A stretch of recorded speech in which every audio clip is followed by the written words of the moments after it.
We found that people fitting the following descriptions have the highest degree of satisfaction in retirement.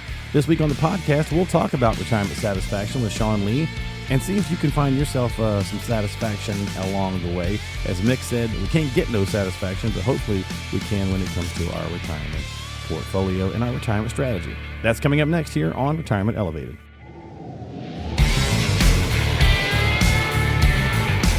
Let us help you reach your peak in retirement. It's time for Retirement Elevated with Sean Lee.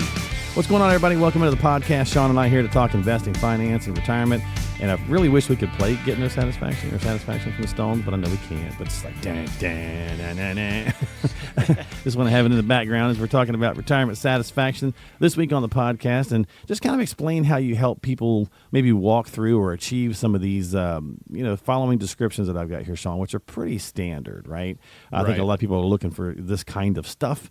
So walk us through how you guys work on doing that at Elevator Retirement Group for folks. So peace of mind, right? It's a nice catchphrase, very good. But regardless, really, of what's going on in the stock market, look at the time we're taping this. Look for the example of the last couple of weeks of April, right? Didn't have a very good week about a week or so ago. It's doing okay right now. It's up and down all around. We got the Israel-Iran conflict. We've got the Ukraine conflict. We've got the Israel-Hamas conflict. I mean, it's always something, right? So regardless of what's happening and the stock market gets all jittery about this stuff, you still want to try to find the best, path for yourself. If you just look at the media outside of some of that other stuff, you can find an article on how strong the economy is, or you can find an article on how weak the economy is based on the news source. And, I thought as I was looking through this, we look at peace of mind and some of the other areas that we're going to talk about. It leads me down to the process of how we work with families to alleviate some of this stuff. And what I've learned when it comes to when people have lack of clarity or they're not confident, they have a hard time sleeping at night. And when you don't have clarity or you're not confident in your financial situation, it's really, really hard to have a peace of mind and comfort with where the future is going to take you. Yeah, and we want to retire in any economy, right? I mean, that's the goal, So I get that this stuff, it makes us nervous, and we go, well, what do we do now? Or we feel like we need to do something, and often that's usually the wrong idea. And sometimes for some people, it's as simple as I'm going to run for the hills and I'm going to go to cash because I can get 5%, where that's really probably not the best option. I would argue that the better option is taking some time and saying, okay, in order for me to get peace of mind, what do I need to do? And in order for me to get peace of mind, I need to have some clarity and I need to be confident in my retirement strategy. So how do I get there? Well, the first step is saying, all right, when I retire in 3, 4, 5, 10, whatever years from now, what is that really going to look like for me? And how much money do I need in today's dollars in order to live? And that could be whatever your current wage is. It could be whatever your current wage is minus, a mortgage, and getting down to that number. So understanding that math problem first. Yeah. The second part is then taking time and saying, well, what are my sources of income that are built in going to be? So do I have Social Security coming in? Most people do. Do I have a pension? Do I have rental income? Am I planning to work part-time? And then getting down to that number. So if I've got a pension, what's my pension going to be in 10 years? If I have Social Security, what is that going to be in 10 years or whatever it may be? And then what's my math problem, my gap? So I've got, say I need $6,000 a month and my sources are going to be $3,000. Well, now my math problem is $3,000. I have to come up with $3,000 from my savings. So now I'm starting to get clarity on what my plan really needs to do for me.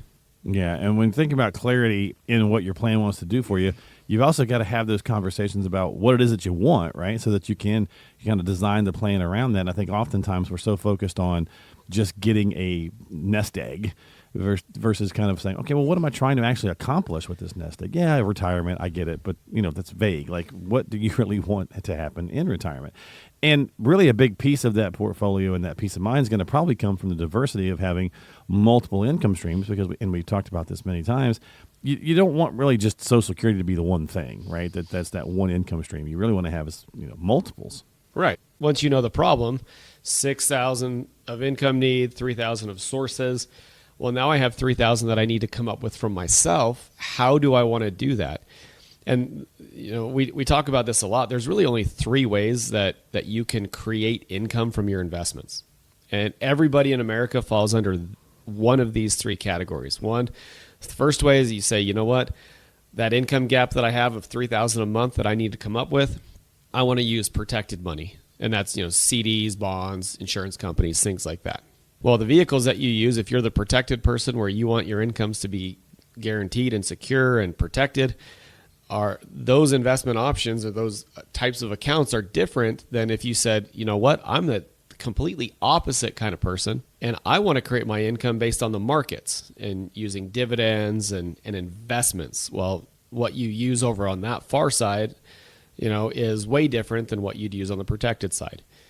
And then there's the person who comes down and says, you know what, I'm right in the middle. I want a combination of the two. So I want some of my income to be protected, and I want some of my income to come from the markets. It doesn't matter who you are or what your comfort level is or what category you fall in, whether you're protected, market, or combo. What matters is understanding who you are. And once you know who you are and what makes you feel the most comfortable in creating your income, now you can build a strategy that encompasses that and uses the right vehicles, the right tools, the right investments, whatever you want to call it, to accomplish the goals based on who you are from a comfort level perspective. Yeah, and that's a great way of looking at it, right? Because everybody's going to be slightly different. What it is that you need, Sean, versus what it is that I need is going to be completely different things because we're completely different people. And so if you're talking about retirement satisfaction being the goal, we want confidence, in the ability to actually, and this is a hard part for people to deal with, is like having that confidence in the fact they can spend this stuff. They spent 30 years building this up. And some people really, really struggle with saying, oh, okay, I can actually use this now. It's hard to do. Right. Having the ability to allow yourself a permission slip to spend your money. Yeah, which sounds weird, but many people, when they get there, they really do struggle. Right. So how do you deal with that? Like, how do you help them figure out confidence? I mean, obviously, a good plan and having things in black and white hopefully goes a long way for many people, right? My philosophy is pretty simple. Once we know who you are, we want to create your income with the least amount of money possible. So if you say, if you've saved $1 million, for example, and you need $3,000 per month, how can we do that using the least amount of money possible? So, for example purposes, let's say that 600,000 of it needs to be used to create income or create monthly income. Well, now you have an extra 400,000 that can be set to the side that can be used for growth. It could also maybe be used for a little bit of extra income. If you wanted it, it could be used for the lifestyle type things.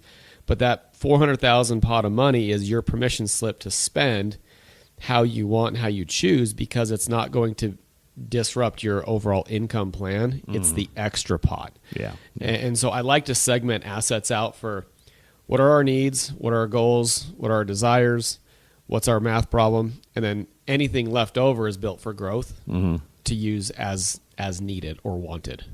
I'm going to hop around a little bit on this to wrap this up, Sean, this week. Let's talk about independence for a minute.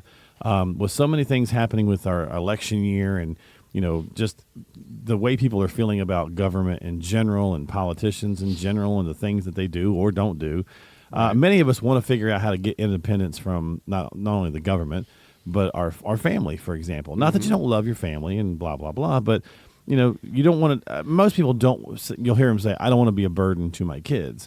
Or when it comes to the government, I'm not saying that, you're trying to, live in a bunker under the ground. I'm simply just saying that you want to try to be as independent from them dictating your life as possible, right? I'll pay my taxes. I want to pay my fair share. I don't want to pay more than my fair share, that kind of thing.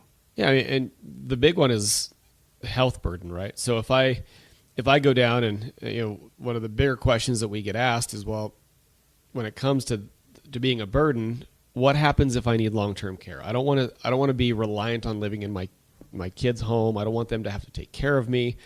Can our plan handle, a long-term care need? Right. And it's usually one spouse or another that's more concerned about it. Yeah, because the other one left behind is the one that gets hit with the reduced lifestyle after everything's gone. Right. And so we just look at it mathematically again. We say, all right, here is here's what the normal costs are based on current. And we will go in, we'll stress test your plan. If you had to spend $250,000 on long-term care costs, how does that affect the survivor? Because that money's gone and then you're gone, but then there's somebody left holding the bag that's still alive that has $250,000 less. Mm-hmm. So if the plan can handle it, great. At least we know that. If the plan can't handle it, then we need to look at other options. And there's standalone long-term care options, or life insurance with long-term care, chronic illness benefits, or annuities with long-term care riders attached to them. So then we just look at, can you self-fund?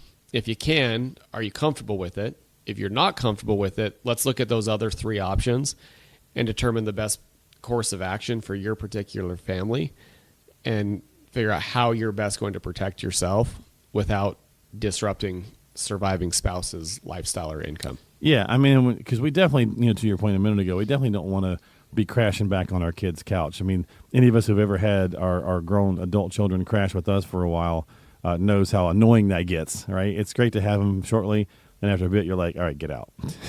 And you don't want to wind up doing the same thing when you're older to them, because they're probably trying to raise the family. And while it's great to have grandma or grandpa around, it's just not ideal. So, having that independence from government or family is certainly on the top of mind for many people. My mom lived with us for a couple of years, Sean, and it drove her nuts. I mean, she loved parts of it, but it also drove everybody nuts. And so she was super happy to get out and get into her own place, a senior assisted apartment complex where, she could have a little bit of help, but also she could be independent. It made her feel important again, so to speak, right? So that's a valuable piece too. Right. It's got to be important it's got to be paramount, I think, to just feel like you're still bringing value to the table. You want to see your kids because they want to see you and you want to see them, not because you need them to help you. So. Right. We have this circle where we're reliant on somebody as children. Right. We're independent. Right. We don't want to be reliant on somebody at the end of our life either. I think I think most of us maybe realize that if we live long enough, it's going to come to that point. But we want to try to keep that down as much as we can. Exactly. Keep that independence. So, yeah. All right, folks. Well, there you go. So there's some retirement satisfaction. Everybody wants some. Can't get no is not what we want to be singing when it gets to retirement. We want to have satisfaction, so we want to tell Mick to get out of here with that song and make sure that we're getting ourselves on the right path. And do so by reaching out to the team at elevatemyretirement.com. That's elevatemyretirement.com, where you can get yourself onto the calendar. Check out lots of good tools, tips, and resources at the website. And, of course, get yourself set up to speak with Sean and his team at Elevated Retirement Group. Don't forget to subscribe to us on Apple, Google, Spotify. I keep saying Google because I'm used to it, but it's Apple and YouTube and Spotify because they've merged everything now into one. But just, feel free to subscribe to us so you catch new episodes when they come out. And, of course, you can find it all at elevatemyretirement.com. Sean, thanks for hanging out, my friend. Always appreciate you. Hey, thanks, man. I appreciate you. Absolutely. We'll see you next time. Sean and I are going to take some Claritin because I think we're both getting our allergies slammed around right here. But we'll see you next time right here on Retirement Elevated with Sean Lee.